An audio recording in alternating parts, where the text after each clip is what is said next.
Okay, I wasn't even going to post this, but my group chat says you have to express it somewhere, so hey, I'll probably regret it later. My phone rang at 12:08 a.m. I remember because I wasn't asleep. I was lying there, staring at the ceiling, wishing I could forget that Monday was 4 hours away. It was her name on the screen. My mom. I didn't hesitate. I answered on the first ring. Hey, are you okay? Is something wrong? Her voice didn't sound like hers. It was quiet. Crooked. Like she was forcing the words through something heavy. Are you alone? Yeah, why? What's going on? Sit down. I need to tell you something. Something I should have told you a long time ago, but I was too afraid. I sat up, my spine already cold. You're not my daughter. Not really. I blinked. What? I raised you. I love you. But you're not mine. Not the way you think. The silence between each sentence felt like a door closing. Again and again and again. You're my niece. Your real mother. She's my younger sister.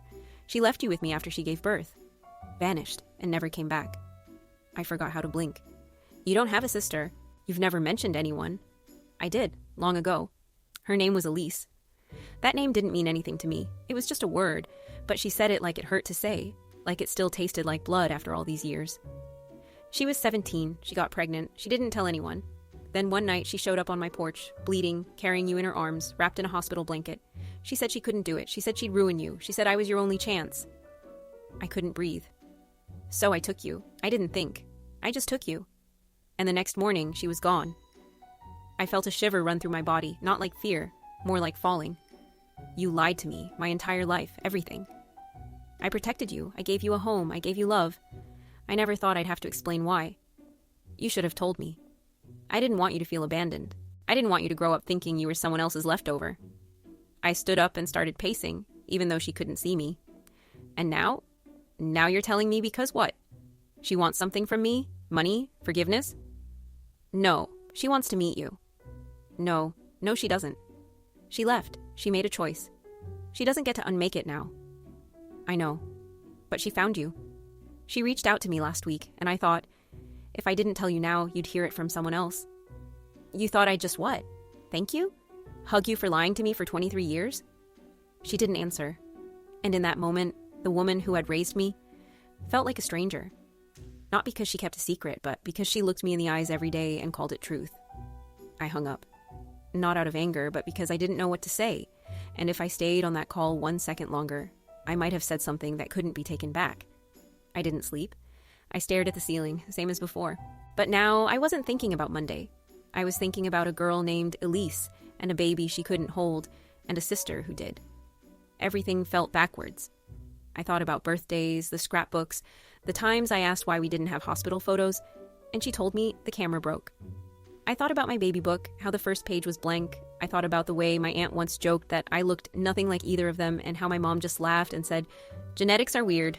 And I believed it, because I trusted her, because that's what daughters do.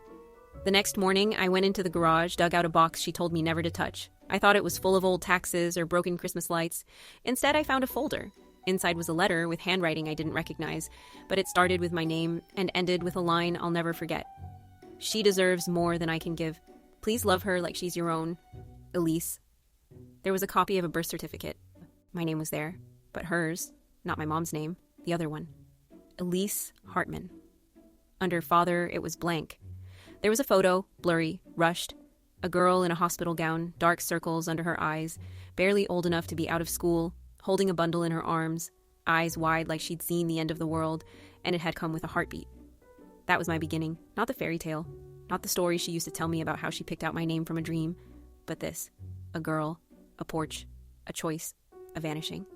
And now, 23 years later, a voice message. She wants to talk.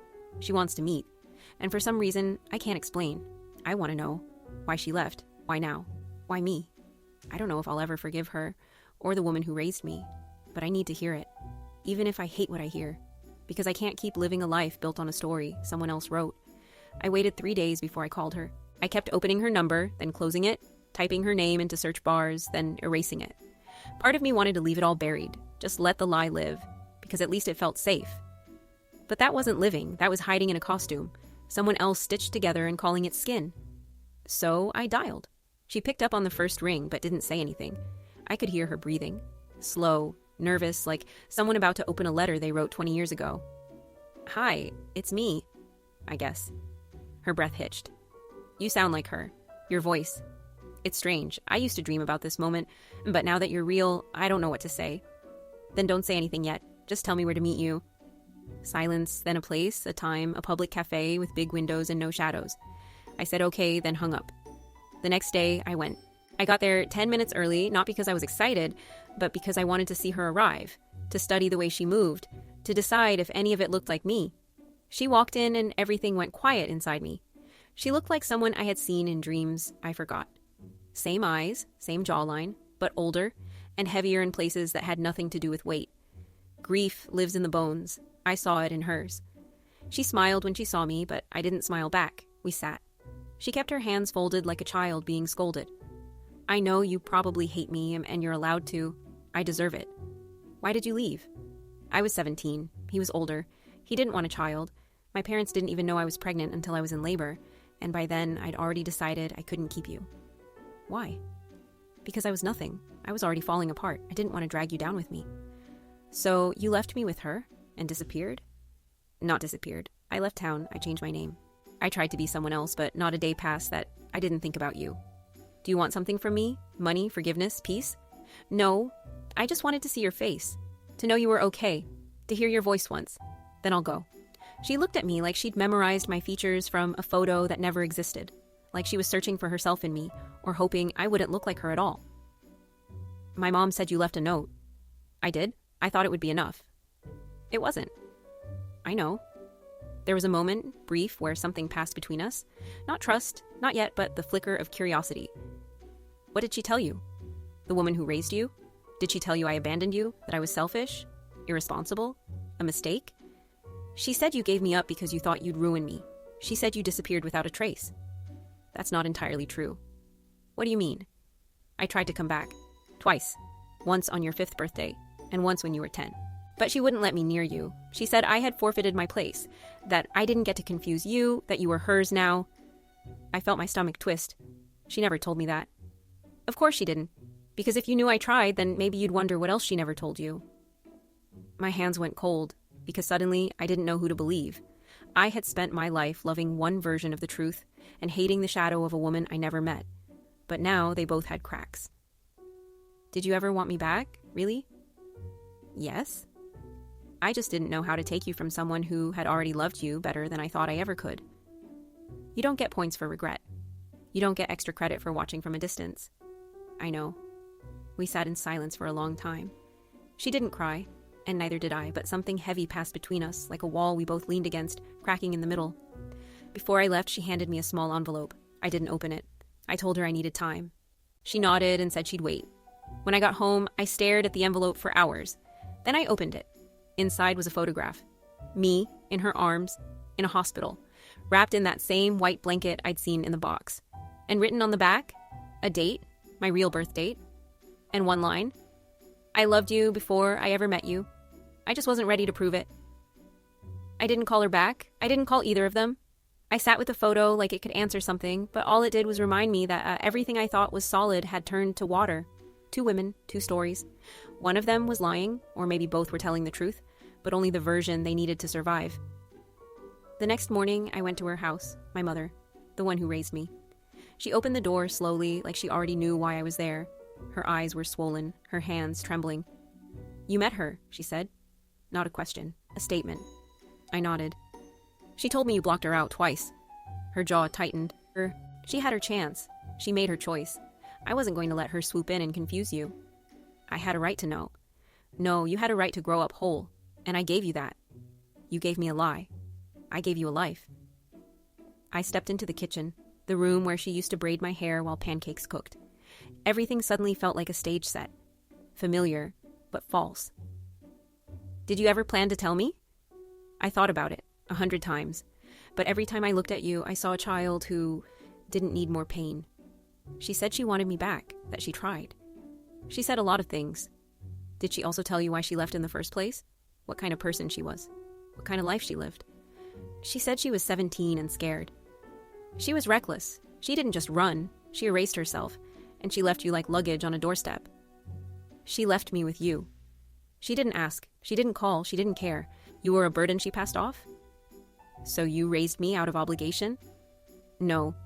I raised you because I loved you, from the second I held you. But love doesn't undo betrayal, and forgiving her was never part of the deal. I stared at her, and I realized something terrifying. She wasn't angry at me. She was afraid. Of what? Of losing control? Of being replaced? Why are you so scared? I asked. Because now you have a choice, she whispered, and I've never had to watch you choose before. The room spun slightly. I felt sick. Why does it feel like there's still more you're not telling me? She froze, just for a second, but I saw it. The flicker, the hesitation, the tiny betrayal her body gave away. What aren't you saying? Nothing. That wasn't nothing. I told you everything that matters. Then why do you look like you're waiting for something to fall? She looked at me like she wanted to scream, or confess, or disappear. Because I know Elise, and if she's back, she's not just here to apologize. Then what does she want? To rewrite the ending. And what ending are you so afraid of? The one where you leave. Her voice cracked. I didn't answer. I couldn't. I just stood there, heart pounding, knowing deep down, this story wasn't over, not even close. Something was missing, and I was about to find it. That night I couldn't sleep. I kept thinking about the look in her eyes, not guilt, not anger, fear, like someone who built their entire life around a wall that was finally starting to crack. Around 2 a.m., I went back into the garage. The box I found before, there were still things in it. Paperwork, folded receipts, medical records. I didn't know what I was looking for. I just knew something was missing, and then I saw it. A sealed envelope tucked inside an old book. My name was written across the front, but the handwriting wasn't hers. I opened it. There were only 2 pages. The first one started like this. If you're reading this, then the truth has finally reached you, and I owe you mine too. It was signed. Richard. My father. The man who raised me. I sat down on the cold floor and read the rest. I met Elise when she was 16. She lied about her age. I didn't find out the truth until she was already pregnant. She didn't tell me until it was too late. I was 23. She was still in high school. I panicked. I broke it off. I didn't think I was ready to be a father. I was wrong, but I didn't know how to fix it. Elise left, and I didn't hear from her again. Then one day, your mother came home with a baby. You. She said it was over. That Elise was gone. That this was the only way to make things right. I believed her, or maybe I wanted to. I tried to be your father, I really did. But I always felt like I was standing in someone else's place. And maybe that's why I started drinking, because love mixed with shame is a poison you swallow slowly. I hope you understand someday. I hope you forgive me. My hands were shaking. I read it twice. 3 times. Richard, my father, he knew everything, and he let it happen. He let the lie live. And worse, he helped build it. I went to my closet and pulled out the photo albums, the ones I stopped looking at years ago. They felt heavier now, like they were holding in secrets. On the back of one, tucked between the pages, was a sticky note. I never noticed it before. It just said, "Don't let her tell the story alone." It wasn't signed, but the handwriting matched the letter. My chest felt like it was on fire. So many lies, stacked on top of each other. Neat, controlled, polite. But now they were breaking. I called Elise. She picked up instantly. "Did you love him?" I asked. She went quiet. "Richard?" "Yes, I did, and he left." That's the part I never got to say out loud. "He said you lied about your age." "I did. I was stupid. But I wasn't evil." "Did he know about me?" "He did. But by then, it was too late. I gave you to your aunt because she told me it was the only way you'd have a chance. I didn't know he would go along with it. I thought he'd come back. I waited. And when he didn't, I disappeared." "Why now? Why come back?" "Because I saw you, a video, online. Someone tagged your name and you looked so much like him. I couldn't stay away anymore." I didn't know whether to hang up or scream. Instead, I said, "I have his letter." And the way she gasped, I knew she hadn't seen it. "He wrote you?" "He left it, buried in a box." "Then he cared?" "Then why did he stay silent?" "Because he was a coward, and we were kids pretending to be grown." I closed my eyes. My heart was pounding. "There's still something missing," I said. "I can feel it." "There is," she whispered. "And I'm ready to tell you, but not on the phone." "When?" "Tomorrow." "Where?" "Where it started. The house on Calder Street." "It's abandoned." "Not anymore." And then she hung up. The house on Calder Street hadn't been touched in years. The front steps were cracked, the paint peeled. Weeds had taken the yard like they were trying to bury it, but the door opened without a key. And inside, it still smelled like dust and time. Elise was already there, sitting in the living room, on a folding chair, like she'd been waiting for hours. "You came?" she said softly. "Of course I did," I answered. "You said there was more." She nodded. "There is, and I didn't want to say it anywhere else." She handed me a shoebox. Inside, photos, not of me, of them, her and Richard, at parks, in her bedroom. One at the beach where they looked like any young couple in love. "He was everything," she said, "until he found out I was pregnant. And then? He said I trapped him, that I ruined his life." "Did you?" "No, I just didn't protect myself, neither did he, but only one of us paid for it." "What about this house?"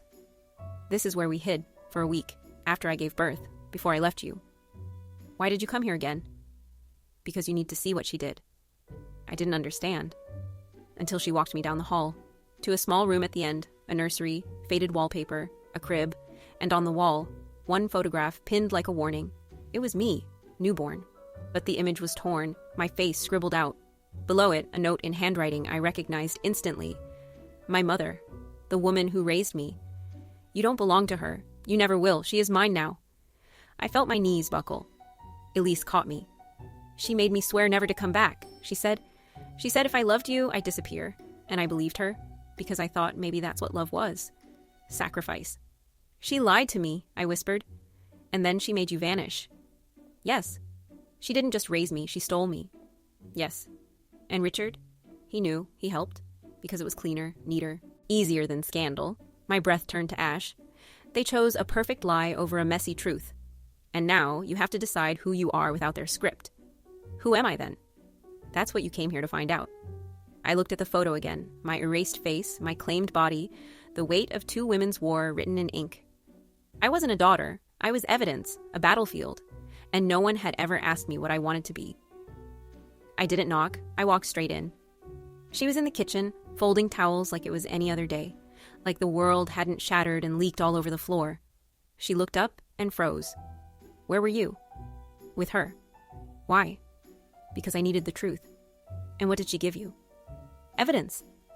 I dropped the photo on the table, the one from the wall, her handwriting. My face scratched out. She stared at it like it was a ghost, like it had no business coming back. "I don't remember writing that," she said. "But it's your handwriting." I was angry, scared. "She left you. I didn't want her walking back in and confusing you. I wanted to protect you." "By erasing me?" "By claiming you so no one else could take you away." "You didn't claim me. You stole me." Silence. Real silence. Not the kind where someone is waiting to speak. The kind where there's nothing left to say. "You lied for years, and you looked me in the eyes every single day like it was love." "It was love. Then why does it feel like a cage?" "Because love doesn't always feel soft. Sometimes it's sharp. Sometimes it hurts before it heals." "Then why does it still bleed?" She didn't answer. She just sat down, like her bones couldn't hold the truth anymore. "I gave you everything," she whispered, "but not the truth." Would that have been enough? I don't know. Neither do I. I walked out without saying goodbye, because there was nothing final about this. Not yet. Not ever. In the car, I stared at my own reflection in the rearview mirror. I didn't know whose face I was wearing. Hers, or something broken in between. And for the first time in my life, I said it out loud. "Who the hell am I?" And the silence didn't have an answer. The next morning, I woke up in my car, parked outside a park I didn't remember driving to. I hadn't planned on sleeping there. I just didn't know where else to go. Home didn't feel like home anymore, and neither did anywhere else. Around 10, I texted Elise. "I need to see you." She wrote back instantly. "Come over. There's something I've been holding on to." Her apartment was small, quiet. She didn't say much when I walked in, just handed me tea and a worn envelope. "I wasn't sure I'd ever give this to you," she said. "Why?" "Because it's not mine. It was never mine." I opened it. It was a letter. Old, yellowed, addressed not to me, but to her, from someone signed as Dad. I looked up. "Your father?" She nodded. "You've never talked about him." "There's a reason." I read. "Elise, I know you hate me. I know I failed you. I wasn't strong enough to stop what happened. I saw the way he looked at you. I knew it was wrong. I should have protected you, but I was a coward, and by the time I found out, it was too late. You were already pregnant. Your mother wanted to send you away. I said no. I thought we could handle it, but we couldn't. You were slipping, and I didn't know how to catch you. Then one night you were gone, and I didn't hear from you again. I kept the nursery ready for a year. I thought maybe you'd come back with the baby, but you never did, and I blamed myself for all of it. You deserve better than us. I hope wherever you are, you find a way to forgive, even if I never deserved it. I stopped breathing halfway through. Elise sat across from me, quiet, still. Like the words had already shattered her once, and she was watching them do it again, this time to me. He knew, I asked. He knew what happened to me. He knew how young I was. And he didn't stop it. Who was it? The father? Yes. It wasn't Richard. My stomach dropped. Then who? She didn't speak. Her jaw locked, her eyes wet. Elise, I said slowly. Who was it? It doesn't matter. It does now. No, it doesn't, because he's still out there, and he doesn't even know I'm alive. You said you gave me up because you were scared, because you were young. But if it wasn't Richard, it was someone I trusted. Someone who shouldn't have been near me. And if I say his name, you'll never look at this family the same again. Say it anyway. No. Why? Because you deserve to hold on to at least one lie that kept you warm. No more lies. She stood, her back to me. It was your mother's husband, the man you called Dad. He was the one. The world stopped. And when it started again, it was different. I didn't cry. I didn't scream. I drove. Straight to the house I hadn't entered since the last time I said the word Dad, like it still meant something. He opened the door, half asleep, rubbing his eyes like nothing in the world had changed. You're here early, he said. We weren't expecting you. Who's we? Your mom's at the store. Good. I don't want her here for this. His face twitched. I stepped inside without asking. The living room looked the same, but it didn't feel the same. Sit, I said. He did. I want you to tell me the truth. And if you lie to me once, I'm leaving and never coming back. Okay. Did you know I wasn't yours? He froze. What? You heard me. Who told you? Answer the question. He looked down at his hands. Yes, I knew. My throat burned. How long? Since the day she brought you home. And you stayed? Because I loved her. And I tried to love you. I really did. Tried. It wasn't your fault, but every time I looked at you, I saw her. I saw Elise. And what I did. So it's true. He looked up, eyes wide, mouth open, caught. She told you.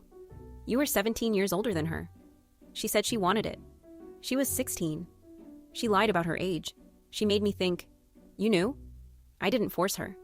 You manipulated her. You left her pregnant, and then you raised her child like it never happened. He didn't speak. Not for a long time. Then finally, I didn't know what else to do. You could have told the truth. I was afraid. You should be. He stood, tried to approach me. Don't, I said. You don't get to touch me. You don't get to act like you're my father, because you're not. I raised you. No, you stood next to the woman who did. You drank. You hid. You buried the truth because it was easier than facing it. You think I didn't suffer? You think your shame matters more than my life? He didn't have an answer. I turned to leave. He grabbed my wrist. I froze. Please, he whispered. Don't tell her. Don't tell your mother. I pulled away. She already knows. And the fact that she stayed with you after knowing makes me wonder if I ever knew either of you at all. I walked out. I didn't look back. I didn't drive anywhere this time.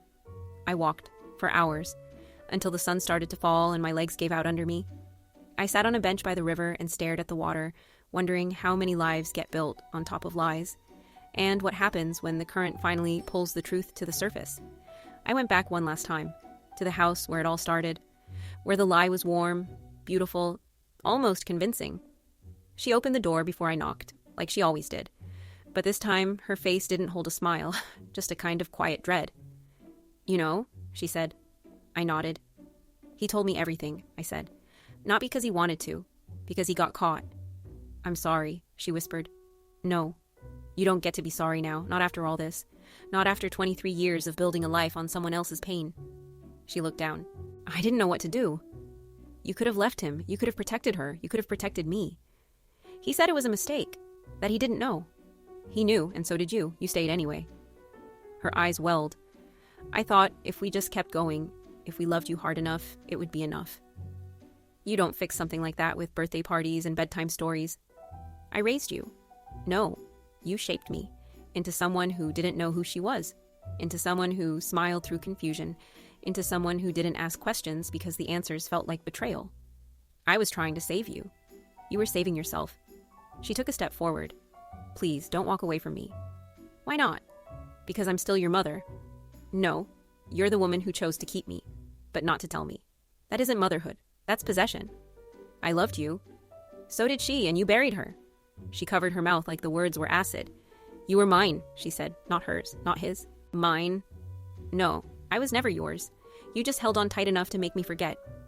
She collapsed into the kitchen chair, and I stood there, watching the woman who tucked me in at night dissolve into someone I didn't know. If you want forgiveness, I said quietly, it won't come today, and maybe not ever. She didn't answer. I turned. I walked to the door, her voice behind me, soft, barely audible. Will I ever see you again? I paused.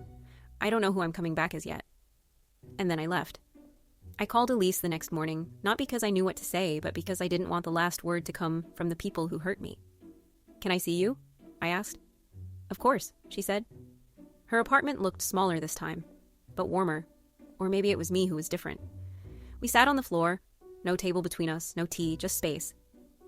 She looked at me like she wasn't sure if I was going to scream or cry. I didn't either. I left her, I said. Good, she whispered, but it didn't feel good. It felt like setting fire to my own childhood. Sometimes you have to burn what was never real to build something honest.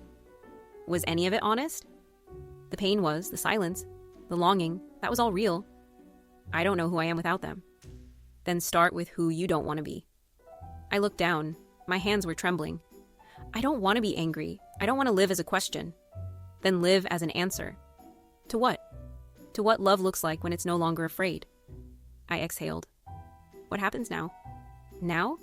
We stop pretending. No more roles, no more should-have-beens. Just you and me, as we are, broken. But here.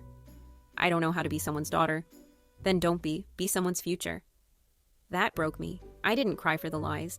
I cried for the possibility of something real, something that didn't begin with abandonment or theft. She didn't reach for me. She waited, and I leaned forward, rested my head against her shoulder. It wasn't comfort. It wasn't home. But it was the beginning of a language we'd never been taught, and we were ready to learn it. 3 months passed. I moved into a new apartment, small, clean, mine. Elise came by on Sundays. We didn't talk about the past much. We just existed. Together. It was easier that way. Like standing near a fire that no longer burned you. One afternoon, a letter came in the mail. No return address, just my name, handwritten on the envelope. I knew the writing, my mother, the one who raised me. I held it for a long time before opening it. Inside were 2 pages and a photograph. Me, in kindergarten, covered in paint, smiling at her like she held the whole world. The letter began simply. I know you hate me. I don't blame you. I've spent the last few months trying to rewrite every moment I ever spoke over the truth. But silence doesn't delete consequences. I wanted to give you everything. I just didn't know how to do that without taking something first. I took your story, your origin, your right to choose. And for that, I'm sorry.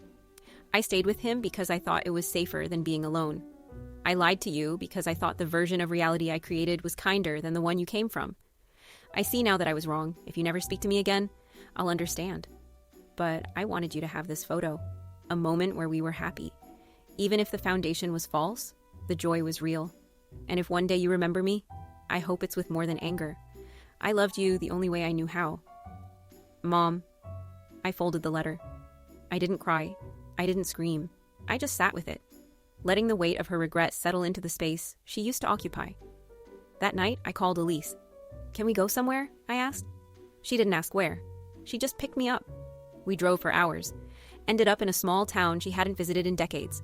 A cemetery on the edge of nowhere. Her father's grave was near the back. A simple stone, weather-worn. I never brought anyone here, she said. Why now? Because you should know where the silence came from. I stood beside her. She didn't cry either, just looked at the stone like it still owed her something. Do you forgive him? I asked. No, she said, but I stopped letting him own my life. I don't know if I'll ever get there. You don't have to. You just have to move forward. I stared at the grave. I thought about my mother, my father, the lies, the love, the loss. And I realized something. I wasn't standing between 2 paths anymore. I was standing in my own present. And I got to choose what came next. I turned 24 last week. No balloons, no cake, no forced smiles. Just me. Elise asked if I wanted to do anything. I said no. She left a small note on my counter anyway. Whatever you need today, even if it's nothing, I'm here. I sat at my desk and pulled out a notebook. No one had ever asked me what I wanted before. Not really, so I wrote a letter. To myself. You are not the beginning of anyone's story, but your own. You are not the aftermath. You are not the repair. You are not what was left behind. You are what stayed. You are what stood. You are what grew. They told you love looked like sacrifice. They told you truth would hurt too much. They told you silence was safer. But you are louder than their fear. You are real. You are yours. And that will always be enough. I read it twice. Then I folded it and put it in the drawer. No one else would see it. It wasn't for them. It was mine. I walked to the mirror, looked at my reflection. I didn't see her. Or her. I saw me. For the first time. I smiled. Not because I was happy, but because I was free.